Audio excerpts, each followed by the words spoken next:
Thank you, Sauda, for that wonderful reading, and for all of you who shared what helps you to stay centered and live your adventurous life. We appreciate that. We're going to have one other person sharing after the message this morning, but thank you, all of you, for participating. Wow. Okay. Vulnerability used to be something that I avoided at all cost, and then I moved to accepting it, tolerating it, really. And now in my life, I am choosing to seek out spaces where I feel vulnerable and lean into it.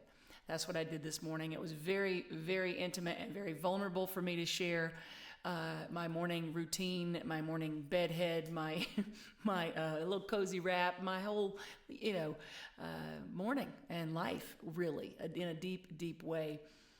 But it felt important because in all of this talking about adventure, last week, we're talking about unleashing the adventure, really, that we're always unleashing because we're always broadcasting something. And the question is, what are we unleashing? What are we broadcasting? Dependent on our predominant feeling and thinking and state and our beliefs.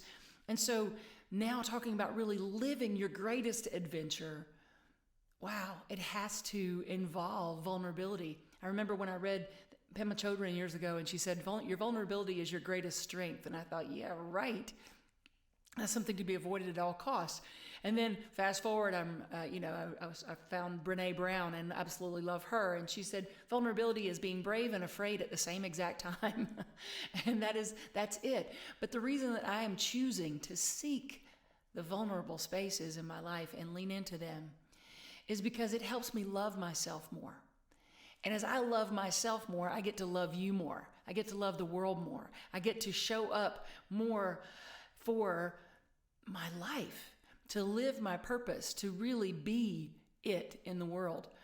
And so leaning into it, choosing to be vulnerable, choosing to love all the spaces within me, that's what helps me to live the greatest adventure, which is every day. Yes, we've been to some wonderful places. We took you to Stone Mountain State Park. We took you to South Georgia. We took you to Western North Carolina. But right now, we're just here in the heart of Noda, right in 3 minutes from uptown Charlotte, and into just life, everyday life, right?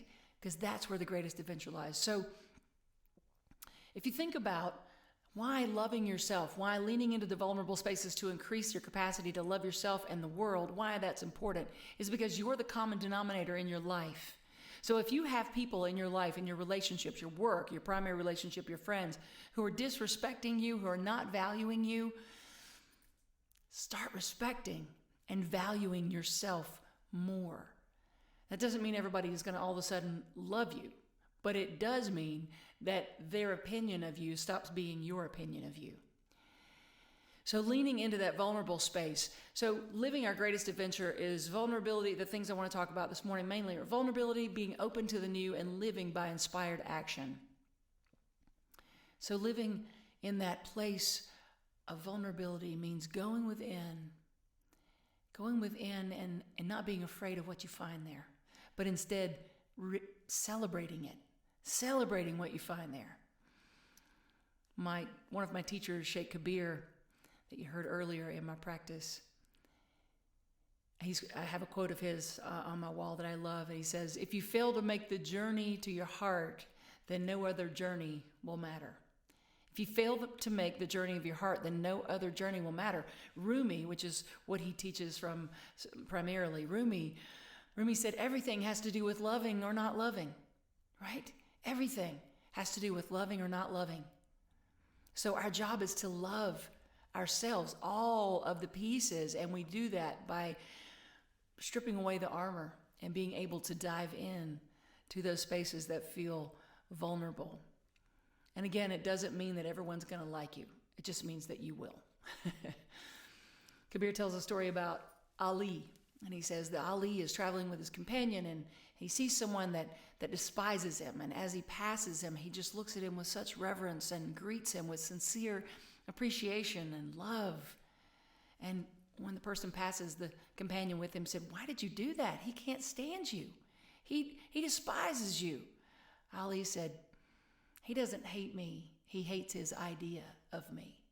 What if we could look at the people that have disagreements with us or the people that we don't gel with and just realize that they're fighting themselves, and stop being in a fight by fighting ourselves, right? But instead to realize that loving and valuing and respecting yourself is where their idea of you doesn't come into you anymore. You don't own it as your own. And all of that, it takes me back to, it reminds me of this song that Amy Steinberg used to sing when she was the music director at my previous center. It was, I can't remember whose song it was, but it was, I love myself so much so that I can love you so much, so that you can love me so much that I can start loving you, right? Is this reciprocal? I think I have that right. But it's all about that dance of love that as we give it out, it comes back, and then it goes back out, and then it comes back.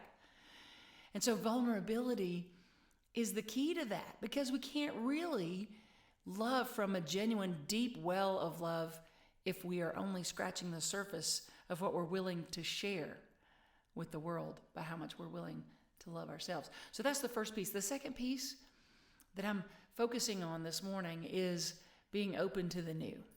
Being open to the new, recognizing that when you are open to the new, you're not saying you're not trusting in the personalities of people. You're not even trusting in your own personality. You're trusting in something way bigger.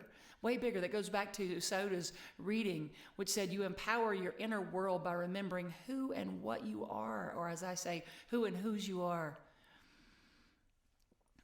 Adrienne is going to share a reading in just a few minutes that also quotes Ernest Holmes in saying that the thing within us that is calm and certain and sure. There's a thing within us that is calm and certain and sure. That's what you're trusting. That's what you're leaning into when you're being open to being vulnerable, when you're being open to being in a space of the new. And y'all, here's the thing. We're always in a space of the new. We crave and cling for the what we know instead of the unknown, and while at the same time craving the unknown. We're this dichotomy. So just go ahead and lean into the unknown. It's always going to be there. It's always going to be unfolding and expressing as your life, even when you think you have it all figured out. Man, has this Adventures of the Soul series taught me that. Because each and every week I thought I knew how the service was going to go. And each and every time something would happen and we'd have to move locations or we'd have to change something at the last minute. That's life. Being able to lean into that is where joy lives. It's where joy lives. And it allows us to go with the affirmation from the reading that said, I am filled with inspiration and I act in inspired ways. I'm filled with inspiration and I act in inspired ways. Say that with me. I am filled with inspiration and I act in inspired ways. Moving through your life from divine inspiration is a totally different ballgame. That's where you move from tolerating vulnerability to seeking it out. It's a whole different game. It's a whole different playing field. But it's good. And it's where joy lives. It's where happiness lives. It's where excitement lives. It's where change and newness happen. So I get the opportunity to constantly be reminded to live from a place of inspired action. Now, I'm one of those people that I enjoy knowing, how things are going to go. I do. There's this part of me that really seeks that, and I have to talk myself out of it and go, no, wait, remember change is good. Remember, be open to the new. Remember, be open. It's like a conversation happens, and I've now learned to filter it through and not act on it immediately, or especially not say it immediately, like, oh, that's a dumb idea. Instead, go, tell me more about that. Okay, let me think about that. So being open to move from inspired action. I get that opportunity a lot. I've gotten it with this series, but I also get it in my relationship. As you know, many of you know anyway, I am married to a woman who is adventure personified, sunshine personified, joy personified, and it's all because of her desire and willingness to just, let's see what's out here. Let's see where this goes. Going hiking with her is a trip. Actually, if you watch till the end of service today, we have a little video at the very end of service where I took some video when we were hiking, and I'm like, yep, this is not a trail. Yep, I know this is not a trail. There's nothing about this that looks like a trail. Where are you going? And she's like, shh, we don't need a trail. We don't need a trail. We get to blaze our own. That's what we're here to do, to blaze our own trail. So we did, and we went off, and we were off, and we were going places we hadn't been. And this is a park we go to a lot to go for hikes, Reedy Creek Park here in Charlotte. Speaking of adventure being close to home, we have so many great greenways and parks right here in Charlotte. It's awesome.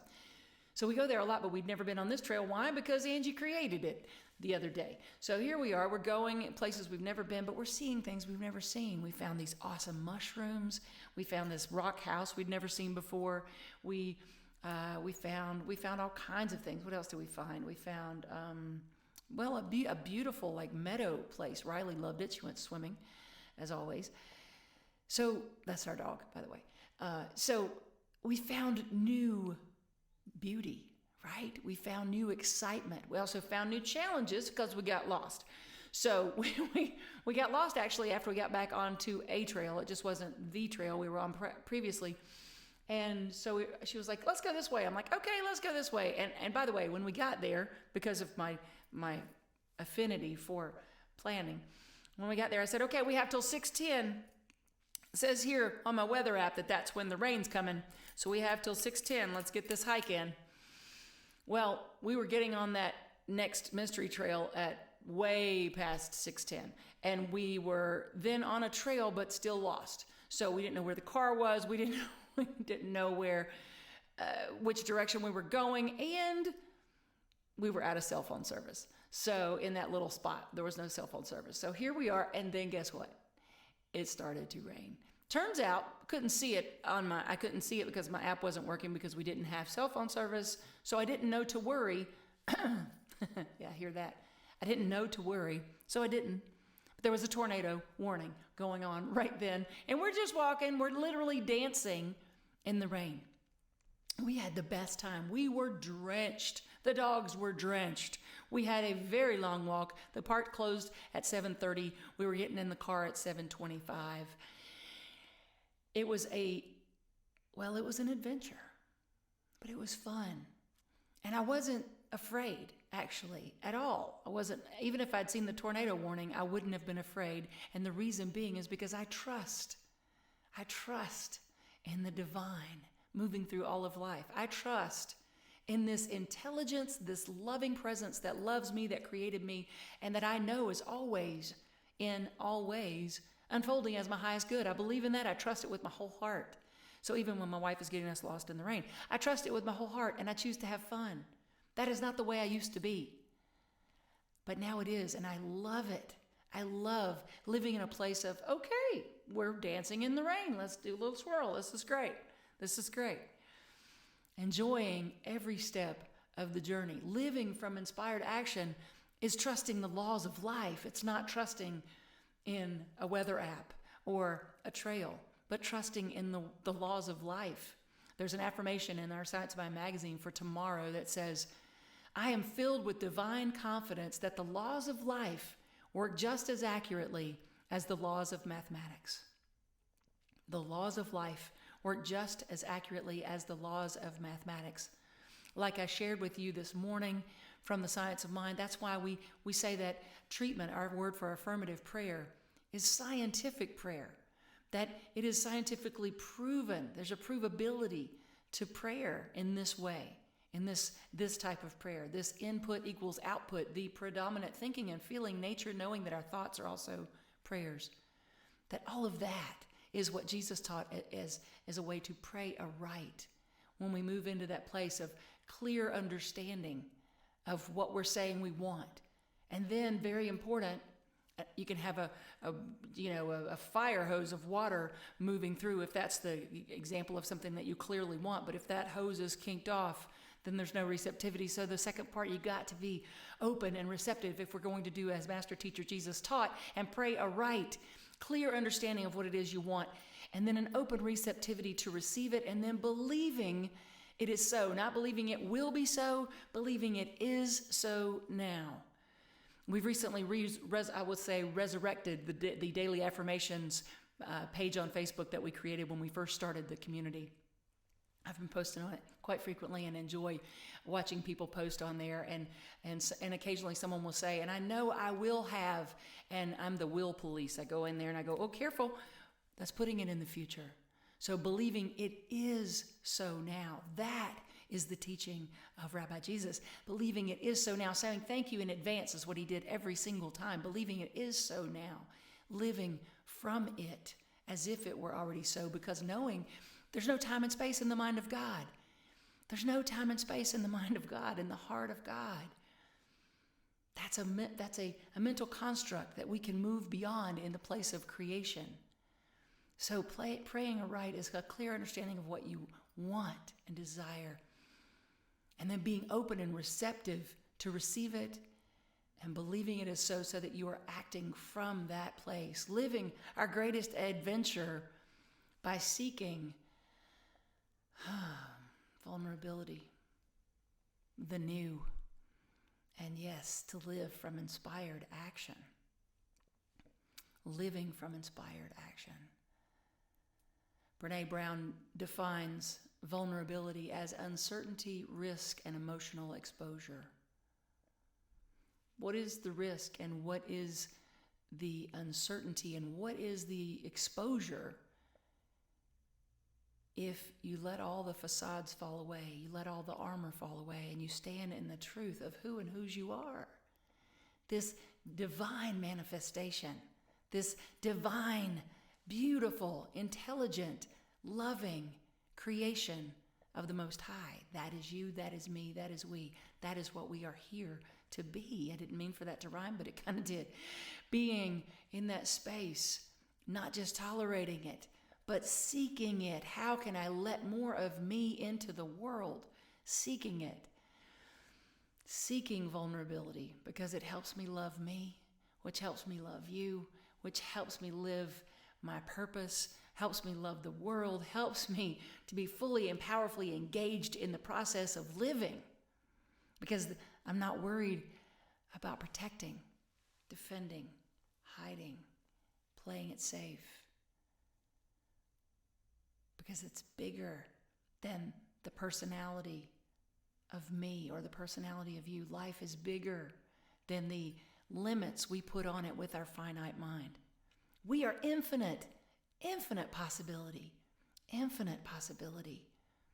ready to express, always broadcasting something, always unleashing something.